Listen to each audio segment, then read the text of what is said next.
सपिता सपुत्रः विश्वे देवाः आदिशु भरोसा पनि राखेका छौं र यो परिवर्तन यात्राको महत्व धेरै नै बेसी छ। तो इस परिवर्तन यात्रा हम कालिंपोंग से आज पहाड़ के लिए शुरू कर रहे हैं। एक यात्रा हमारे आज सिलीगुड़ी में है, ये यात्रा कालिंपोंग और कल दार्जिलिंग में चलेगी। हमारे प्रदेश बीजेपी के अध्यक्ष माननीय दिलीप घोष जी कल दार्जिलिंग में आएंगे और उस यात्रा को संबोधन करेंगे। मैं आपके सामने ही आशा करता हूं कि बंगाल में जो परिवर्तन की गूंज सुनाई दे रहा है, उस परिवर्तन में पहाड़ हमारे साथ देगा, कालिंपोंग हमारे साथ देगा, दार्जिलिंग हमारे साथ देगा, कर्सियांग हमारे साथ देगा, हमारे गोरखा भाई हमारे साथ देंगे, हमारे नेपाली भाई हमारे साथ देंगे। इसी भाषणों के साथ मैं आपका वाणी का विराम करता हूँ। वंदे मातरम, भारत माता की जय। करोड गोर्खा से उन मेरो यो आवाज आजको यो पुगोस् भनेर परिवर्तन यात्रा का विषय में कल्याण देवानज्यूले राख्नुभयो। यो परिवर्तन यात्रा राजनीति में कसैले हटाउने मात्रै यो राजनीति को परिवर्तन यात्रा होइन। संपूर्ण पहाड़ में जुन प्रकार को हामीको शिक्षा छ, कृषि छ, चिकित्सा को व्यवस्था छ, टुरिज्म, अर्थनीति सबै लथालिङ्ग भएर गएको छ। यो सम्पूर्ण ठीक गर्नका लागि यो परिवर्तन यात्रा हो। यो परिवर्तन यात्रा पश्चिम बंगालको भ्रष्ट तानाशाह अहंकारी सरकारलाई जरैदेखि यहाँदेखि उखाल्नका लागि यो परिवर्तन यात्रा हो। यो परिवर्तन यात्रा दार्जिलिङ तराई डुवर्समा बस्ने सम्पूर्ण गोर्खा समाज, आदिवासी, राजवंशी, कोचे, मेचे, टोटो सम्पूर्णलाई न्याय दिनका लागि आजको यो परिवर्तन यात्रा हो। हामीहरू सबैलाई थाहा छ अहिले कुन प्रकारको पहाडमा राजनीतिको माहौल बन्नेको छ, कुन प्रकारका कुराहरू, विभिन्न प्रकारका कुराहरू आज सुन्न हामीले पाउँदैछौँ। मलाई बेला बेला अचम्म लाग्छ, गल्ती आफै गर्छन् र गाली चाहिँ मोदीजी र बीजेपीलाई दिँदैछन्। म तपाईहरुलाई सोध्न चाहन्छु, आज जुन पहाडको अवस्था छ यसको जिम्मेदार के भारतीय जनता पार्टी या मोदीजी हुन्? तपाईहरु भन्नुहोस्, हुन्? र मोदीजीलाई, भारतीय जनता पार्टीलाई चाहिँ हामीले किन गाली गर्दैछौँ?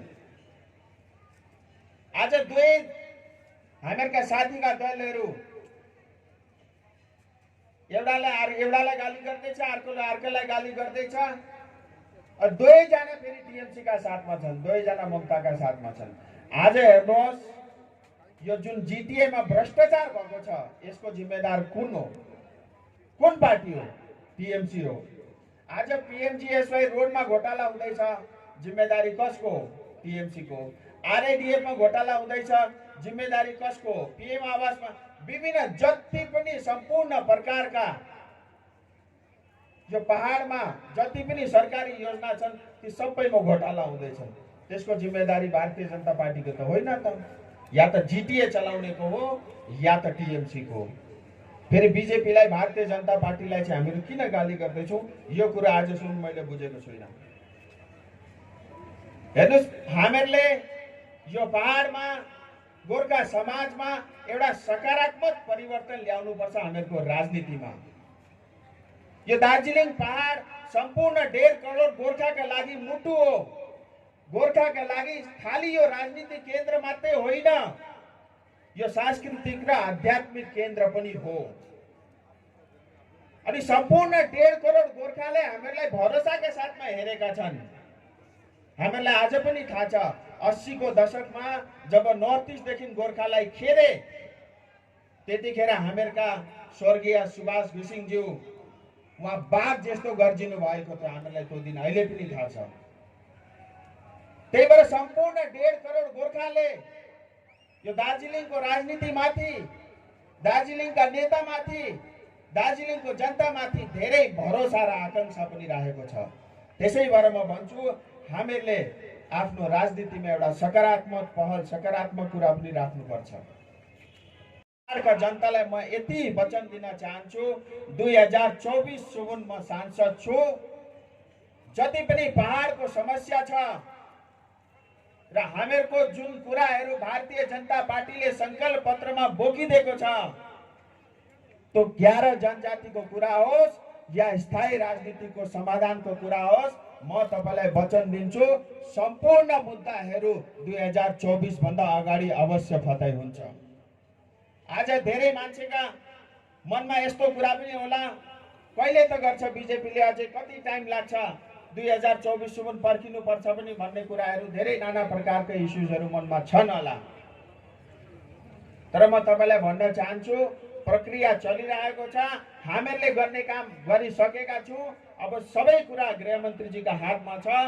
मलाई अझै पनि भरोसा छ गोर्खाले न्याय अवश्य पाउँछ र चाँडै पाउँछ।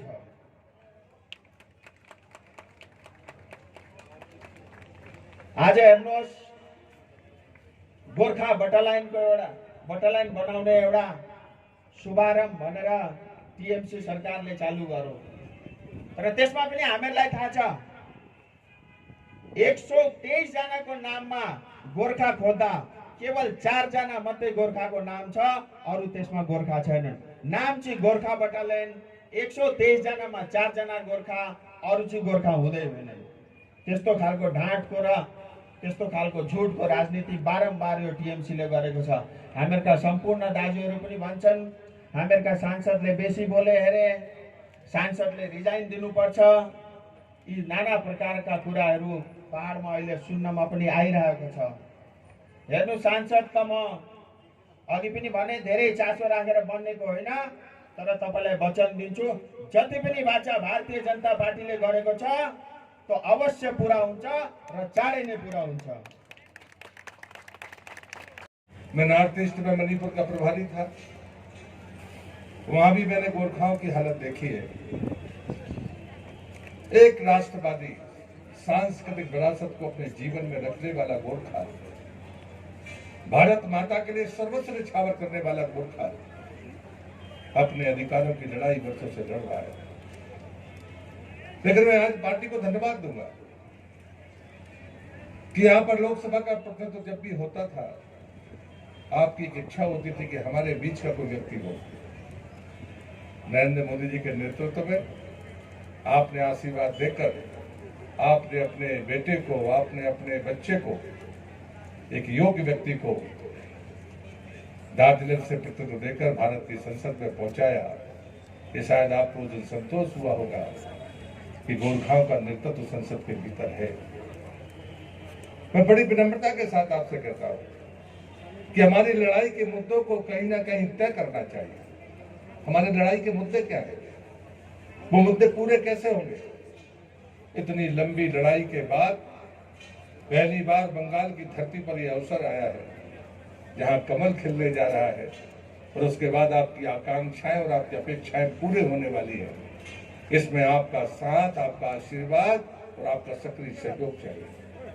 जब हम लड़ाई के साथ थे तो सत्ता में भी हमारी भागीदारी होनी चाहिए, ये बात हमें ध्यान में होनी चाहिए। जिन लोगों का संकेत सांसद जी ने किया है मैं उनसे कहना चाहता हूं जब आप लड़ते रहे, आप संघर्ष करते रहे और जब चीजें पूरी होने का मौका आया तो आप समाज के दुश्मन बनने के लिए क्यों तैयार थे। गोरखाओं के अच्छे समय का यही वक्त है जब राज्य और केंद्र की सरकार एक होगी, तब जाकर हम उन मसलों को ठीक कर पाएंगे जो लंबे समय से चले आ रहे हैं। और उसके लिए मैं उदाहरण देना चाहता हूं। हम धारा 370 को हटाने के लिए वर्षों से संघर्ष कर लगातार लड़ाइयां लड़ रहे थे। मैं जब कॉलेज में पढ़ता था तब नारा लगाता था जहां हुए बलिदान मुखर्जी वो कश्मीर हमारा है। वो मुखर्जी कहां पैदा हुए, वो मुखर्जी इसी बंगाल की धरती पर पैदा हुए। उस बंगाल की धरती पर आज सवाल किए जा रहे हैं कि केंद्र के मंत्री बंगाल क्यों आ रहे हैं। अरे ममता दीदी, केंद्र का मंत्री बंगाल नहीं आएगा तो क्या बांग्लादेश जाएगा, इसका जवाब तुम्हें देना पड़ेगा। जब तुम दिल्ली जाती हो तो क्या परदेसी हो जाती हो? चलिए, हमारी बात तो राजनीतिक प्रतिवाद की है, विरोध की है, लेकिन कम से कम डॉक्टर मुखर्जी की भावनाओं का ही सम्मान कर लिया होता। डॉक्टर मुखर्जी कोई मामूली शख्सियत नहीं है। बंगाल की धरती पर पैदा होने वाला वो मेधावी, वो साहसी, वो त्यागी, जिसको जवाहरलाल नेहरू ने आजादी के बाद पहली मनोनीत सरकार का योजना मंत्री बनाया। चितरंजन का रेल कारखाना देने वाले डॉक्टर मुखर्जी, देश के भीतर विद्वत्ता की शीर्ष पर बैठा हुआ आदमी जिसका नाम है डॉक्टर मुखर्जी। जैसे ही देश आजाद हुआ, जम्मू कश्मीर हमारे भारत में मिला, लेकिन जम्मू कश्मीर का मुख्यमंत्री अपने आप को प्रधानमंत्री लिखता था। डॉक्टर मुखर्जी ने विरोध किया। देश के पहले प्रधानमंत्री जवाहरलाल नेहरू को कहा, आप भी प्रधानमंत्री होंगे और दूसरा भी प्रधानमंत्री रखेगा। एक देश में दो प्रधान नहीं चलेंगे, नहीं चलेंगे।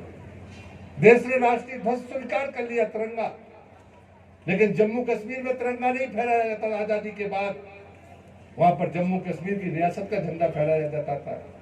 डॉक्टर मुखर्जी ने कहा, एक देश में दो निशान नहीं चलेंगे, नहीं चलेंगे। देश की संसद ने कानून बनाया, जम्मू कश्मीर ने विरोध कर दिया। जो कानून संसद में पास होंगे वो जम्मू कश्मीर पर लागू नहीं होंगे।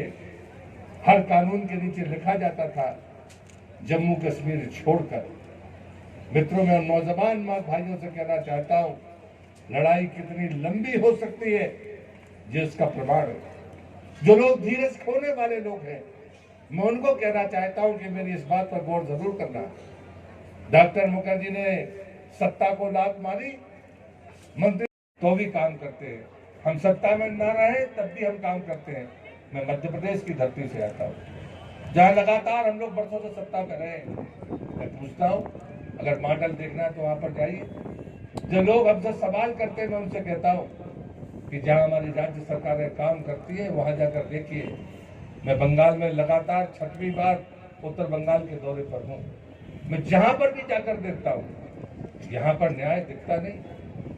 ये तो क्या पहचान है बंगाल में। देश का गीत कब उभरेगा, नृत्य कब सामने दिखेगा, आनंद कब होगा जब शांति होगी, विकास कब होगा जब शांति होगी, व्यापार कब होगा जब शांति होगी, नृत्य कब होगा जब शांति होगी, गान कब होगा जब। हमारा नेपाली सांसद तो एक ही था, लेकिन वहाँ गान बज रहा था, धुन बज रही थी, वो नेपाली थी। मुझे लगता है कि ये देश है, हमें अपने नेतृत्व के बारे में सोचना होगा। हमारे यहाँ छोटी छोटी पार्टियां काम करती है। किशन जी जैसे नेता यहाँ पर बैठे हुए हैं, मैं उन सबसे भी विनती करूंगा, हमारी पार्टियां चले, हम नेतृत्व दें, लेकिन हमारा विचार राष्ट्रीय होना चाहिए। हमारी सोच, क्योंकि आने वाली पीढ़ी को अगर हमें रोजगार देना है तो निश्चित रूप से हम सबको मिलकर कोई ना कोई एजेंडा बनाना पड़ेगा। भारतीय जनता पार्टी ने तय किया है कि हम विधानसभा के स्तर पर घोषणा पत्र बनाएंगे, जिले के स्तर पर घोषणा पत्र बनाएंगे। हमारी सारी कोशिश होनी चाहिए इस यात्रा के बीच में जो भी समस्याएं हमारे सामने आए, हम मिल बैठकर उसके बाद उनके समाधान के रास्ते को चुनाव के पहले जनता के सामने दें, घोषणा पत्र के रूप में। क्योंकि भारतीय जनता पार्टी का घोषणा पत्र शपथ पत्र होता है। हमारे महामंत्री ने जो घोषणा की है वो घोषणा चुनावी घोषणा नहीं है। जो वादा किया जाएगा वो वादा पूरा होगा। और इसलिए मुझे लगता है कि समय काल पर मतभेद हो सकता है, कार्य प्रणाली पर मतभेद हो सकता है, लेकिन मैं संस्कृति मंत्री के नाते कह सकता हूँ, जो बातें मैंने कही थी वो आज सारी पूरी हो रही है। मैंने कहा था कि राष्ट्रीय संस्कृति महोत्सव बंगाल की धरती पर होगा। यह ऐलान मैंने 1 साल पहले किया था, और उसके बाद जब कूच बिहार में हुआ, वहां तृणमूल धरने पर बैठ गई। मैंने कहा, याद रखना, ये राष्ट्रीय संस्कृति महोत्सव है।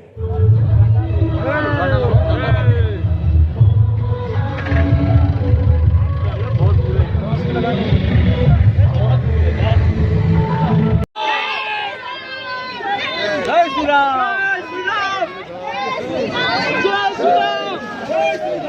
जय श्री चलो भैया, चलो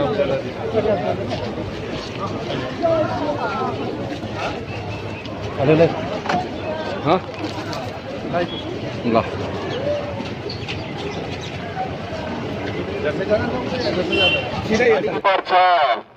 हेर्नुहोस् आज पहाडमा कमल फुल गइरहेको छ। हजुरहरूको तपाईँहरूको सबैको साथ चाहिएको छ र हामीलाई विश्वास छ।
नरेंद्र मोदी जिंदाबाद।